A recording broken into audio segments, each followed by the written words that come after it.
immigration, including the crisis at the Mexican border. He has yet to receive a reply. The UN and various countries have also condemned the US for its widespread poverty, police brutality, racism, attacks on women and LGBTQ people, and blatant disregard for the human rights of people outside the country. Yet sanctions themselves violate human rights on a massive scale, creating huge humanitarian emergencies and precipitating economic catastrophe. Sanctions overwhelmingly affect the general public, especially the most vulnerable, and have never been proven to hasten the demise of so-called regimes that the US seeks to remove from existence. Anyone who genuinely supports human rights must oppose sanctions and recognize that sanctions result in human rights violations of millions of innocent people. Sanctions do not make us safer. They do not protect human rights. They do not accelerate the collapse of non-compliant states, and they are not a humane alternative to war. They are themselves part of modern warfare. They have killed millions of people and condemned millions more to extreme poverty and shortened lifespans.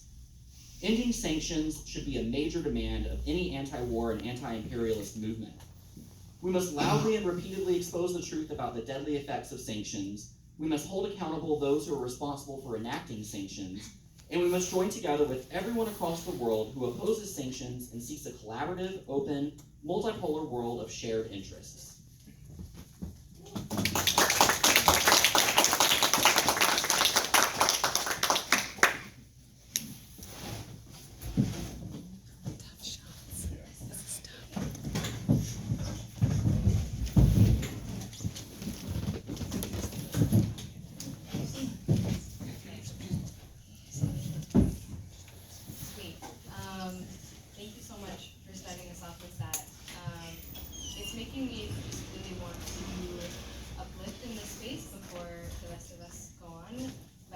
By mentioning that, like, we can't talk about war, we can't talk about U.S. imperialism, we can't talk about any of these things without talking about the very intentional killings and murders and deaths of our communities worldwide.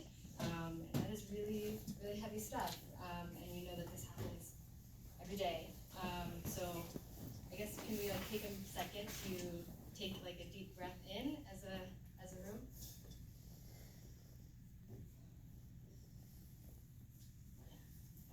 Thank you all for doing that with me. So yeah, I'm Emma Martinez. I'm a regional coordinator with International Migrants Alliance, USA, in the Pacific Northwest. So I'll talk a little bit about who IMA is and what we do before going into root causes of forced migration and calls to action. But IMA was founded in 2008 in Hong Kong and comprises of over 200 migrant organizations around the world. IMA is a grassroots alliance to serve the needs and advocate for the welfare of migrant and refugee workers worldwide. As a grassroots alliance, IMA hopes to strengthen the grassroots migrant movement globally to address the root causes of forced migration. IMA is grassroots, and this is essentially because on the international level, those who dominate the narrative of migrant issues tend to be NGOs. But as IMA, we prioritize the voices and organizations of migrant workers. IMA is a broad anti-imperialist alliance that will uphold and promote the rights and welfare of all migrant workers, immigrants, and refugees. And we do the following. We empower migrant workers, immigrants, and refugees, particularly women and children, through their self-organization, help in their program of education, organization, and mobilization to struggle for their rights and welfare. We recognize and assert the rights of undocumented migrant workers and the right to asylum of political refugees, including those who've been trafficked for labor or the sex trade. And we expose and oppose militarization of borders and remove all unjust, discriminatory, and violent state policies targeting migrants and refugees. So root causes, something that we need to address in any conversation about migration and why it happens is the root causes of forced migration. So we know that the root causes include neo-colonialism, right? New era colonialism, imperialism of countries like Puerto Rico and Guam. We know that root causes include neoliberal political and economic policies in migrants' home countries, forcing an influx of migration, allowing multinational mining corporations to devastate lands. And we see this in many different examples, but one being the Nestle Corporation, right? That does this in over 80 countries worldwide. We see this in the Philippines and other Central American countries, in El Salvador, where there's a privatization of water, a natural resource that is needed to survive, but has become inaccessible to the local indigenous people of that land. So essentially we know that the US uses its white supremacist colonialist power to disrupt and create conditions globally that force people to migrate to the US. And we know that migrants struggle intensely to even come here, right? To come to the US if they don't end up being killed or unable to migrate in the process, right? Because we know that there's a war on the US-Mexico border, through militarization and really violent tactics that are intentionally put in place to make it harder for people to migrate to this country. And not only that, but the US also has imposed borders throughout Central and South America. The US uses its military spending to create borders in the countries south of the US. So migrants coming from Central and South America have to go through many more borders to get here. And we know that when migrants do eventually make it to the US, that they have to endure a whole other set of really terrible factors like racism and xenophobia and anti-migrant policies in the United States. And we know that another root cause of forced migration is war, as we are here today to talk about. And even if there's no big war named in that way in mainstream media, we know that war is happening every day in our communities, right? There's a war against people that is happening that we need to uplift and talk about. There's a link between the surveillance of Palestinian people to the surveillance of migrant communities along the US-Mexico border and in other cities in this country. And actually, locally, there's an effort from community organizations to ban facial recognition technology in Portland itself. So that's something that should be moving in the next month or so locally. I also want to uplift the recent ploy of US military intervention and war that we're seeing in Iran. EMA Pacific Northwest, along with other allied organizations, wrote a statement condemning the detainment of Iranian Americans at the US border, which we saw happening in Washington in mid-January or so. So I'm going to read some of that statement now. We are concerned about the impacts that a militarized border will have on our immigrant communities and allies. Whatcom County is already home to 3 known immigrant holding facilities. Workers have experienced racial profiling by local law enforcement and by Customs and Border Patrol agents. The reactionary actions that are now being enforced by these agents are an attempt to intimidate people of good conscience and those who stand for peace. Colonial borders, along with imperial wars, are by far a greater threat to peace in our communities. This extreme policing is not only a violation of the human and civil rights, but an example of how the US government terrorizes migrant communities. CPB questioned the political views and allegiances of the detainees, further exemplifying the United States' xenophobic and imperialist agenda. The Department of Homeland Security aims to police and criminalize our migrant communities. With the recent escalation that targets the Iranian communities in and out of the US, we must resist the state's efforts to strip our communities of dignity and power. And as immigrants, we resist these unjust actions and stand in solidarity. And we recognize that the root cause of migration is the need to leave unstable homelands due to imperialist aggression. The US regime's long-term aggression against Iran in the form of military attack and economic sanctions creates conditions which force Iranians to uproot themselves in hopes of finding a safer place to live. 4.5 million Iranians live in the diaspora worldwide, with about 500,000 living in the US. And unlawfully detained migrants and their families along our borders furthers the fascist agenda of scapegoating vulnerable communities in the interest of drumming up support for further imperialist aggression. The International Migrants Alliance, alongside other organizations like the International League for People Struggle, which there are some reps in this room, yes, are in solidarity with our Iranian, Arab, and Middle Eastern community members, locally and abroad. And we call on grassroots movements to build the broadest popular struggle against imperialism, fascism, and war, the root cause of forced migration. So lastly, I just want to share a few calls to action and ways that folks in this room can join the mobilization that address migrant justice and anti-war. So the first thing I'll name is something that's at the congressional level. It's the Berta Cáceres Human Rights and Honduras Act. And folks in this room probably know who Berta Cáceres is, but just for context, I will share a little bit. So Berta Cáceres was a Lenca indigenous woman and human rights defender. For the 20 years before her murder, she was on the front lines of defending the territory and the rights of the indigenous Lenca people. She was the general coordinator of COPIN, the Civic Council of Popular Indigenous Organizations, which successfully led a campaign for the defense of the Boacarde River, which was the site of a proposed dam. And on March 2nd, 2016, unidentified assailants broke into the home of Berta Cáceres and murdered her in her bedroom. In the previous days, Berta and other members of her organizations had been receiving threats. 2 months later, on May 2nd, 2016, 4 men were arrested in connection with her murder. 2 of the people arrested have ties with DESA, the Honduran company which was building the Agua Zarca Dam, the project that Berta and the COPIN organization had strongly opposed and campaigned against. And on November 30th, 2018, the Honduran National Criminal Court convicted 7 men of the murder of Berta Cáceres. The court found that the men had been hired by executives within DESA, the company constructing the dam, in indigenous Lenca territory to carry out her killing on March 3rd, 2016. So this bill that's in the U.S. House of Representatives right now prohibits U.S. assistance to the police or military of Honduras. So essentially, we cut off that military spending aid from the U.S. to Honduras.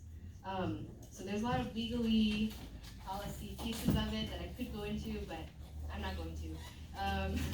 It all exists online.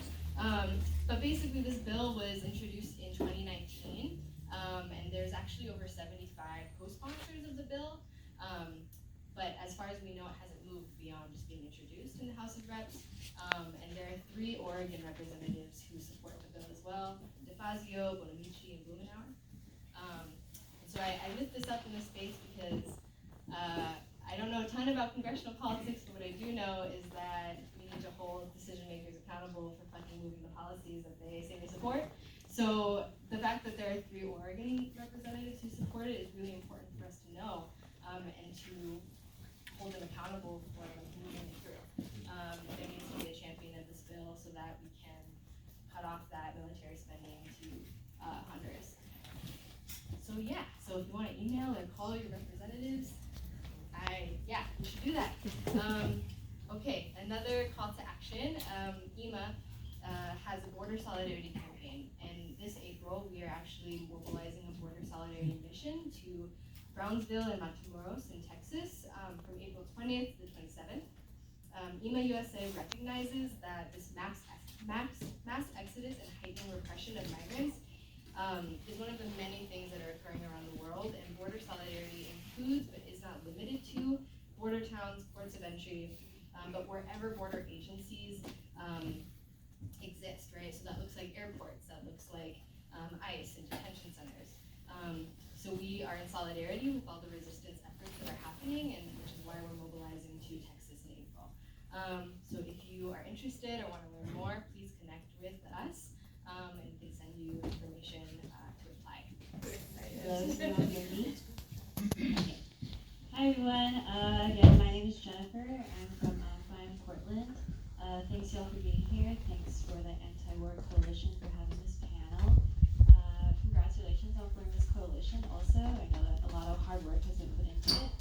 And to be completely honest, while preparing for this panel, I really had to sharpen my understanding of what sanctions are. And shout out to sanctionskill.org who have really awesome graphics and infographics. As a young person, I love Canva. I love seeing pictures and words broken down into visuals, so thank you.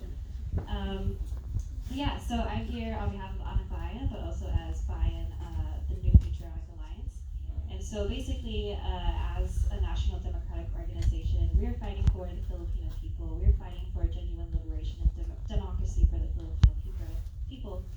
And as Bayan, there is an 8-point program that we follow. And one of the 8 points is building an anti-imperialist united front with other workers and other oppressed people all over the world.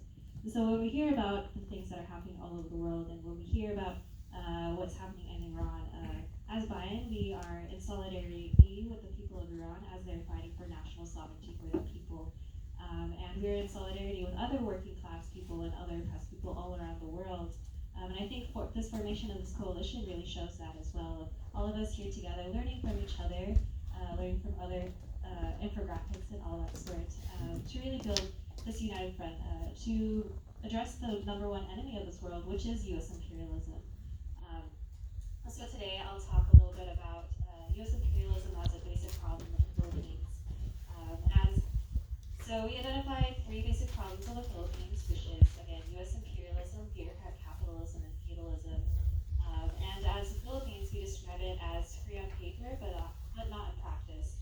In that we see that the Philippines is technically, well, not technically, but supposedly an independent nation, but we see through the establishment of the puppet government of the Philippines that the U.S. still has a heavy influence on the way the Philippines runs its own government, the way the Philippines establishes its own culture, and how Filipinos are forced out of their homeland every day. About 6,000 Filipinos leave their country in order to seek better working conditions, to seek better livelihood. But also wanted to jump off of your point, Ella, about how forced migration is really caused by U.S. imperialism, not just in the Philippines, but all over the world.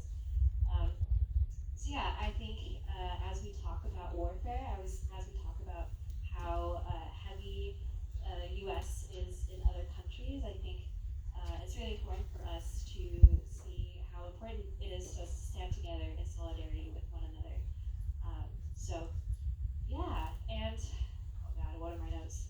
Oh Jesus. So one thing that I also want to highlight today is a recent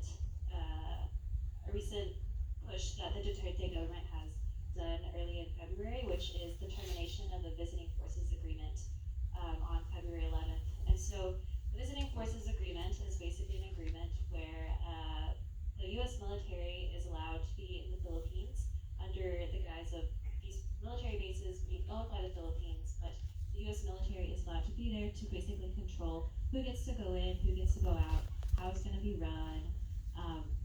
So even though that these bases are technically titled as part of the Philippine government, we see that the U.S. still has control over them.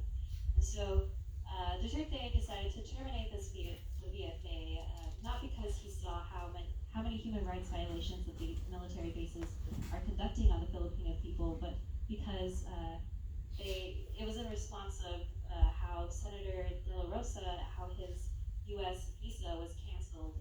And De La Rosa, he was one of the architects of the Duterte drug war, which has established over 30,000 extrajudicial killings on the Filipino people.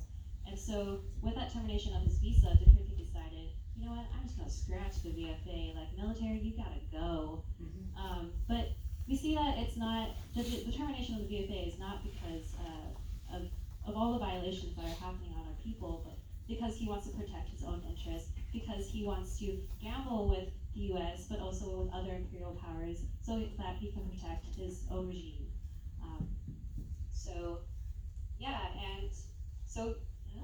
Okay. Again, being anti-war means, yes, being no to open warfare, but also ending support to these fascist regimes. And it means building international solidarity. So, I think my call to action to you all is let's talk more about what it means to stand in solidarity with each other. Let's talk more about what's happening in the Philippines. I think one thing that's been really a great victory that we've had is there's a resolution passed just recently for the Human Rights Commission that suspends U.S. military aid to the Philippines, and that resolution will now be going to City Council. So if you want to learn more about how to get involved, you can talk to me. There's the Kasama's back there. Okay, thank you. My name is Saif. I'm a Palestinian refugee from the village of Betlima, just outside of Bowman on the West Bank. I'm an immigrant here in the US, and I go by the pronouns he, him. And today I'll be talking about Palestine. I guess there's no way to talk about anti-war, anti-imperialism without talking about Palestine, because this is the root of all evil. This is where it all started. But just before I start, I actually want to say, I don't know if you've been following the escalation in Gaza Strip. Yesterday, the Israeli occupation army infiltrated Gaza Strip, killed a 27-year-old Mohammed al-Na'im, and in the process of capturing his body, that bulldozer, the excavator, ran over his body, mutilated his body 4 times, coming back and forth, injured 4 people, and not only an incident that happened yesterday. That's a policy that the government adopt. The Prime Minister, the Secretary of Defense said that this is their approach to how they deal with Palestinian bodies after they kill them. So Mohammed Imam was the last martyr, the last one that was killed, but he's not the first. There were over 72 years of occupation, hundreds of thousands were killed. So for all of those who were killed, I would just like to ask you to stand up for a moment of silence for all of those people who were killed. Thank you.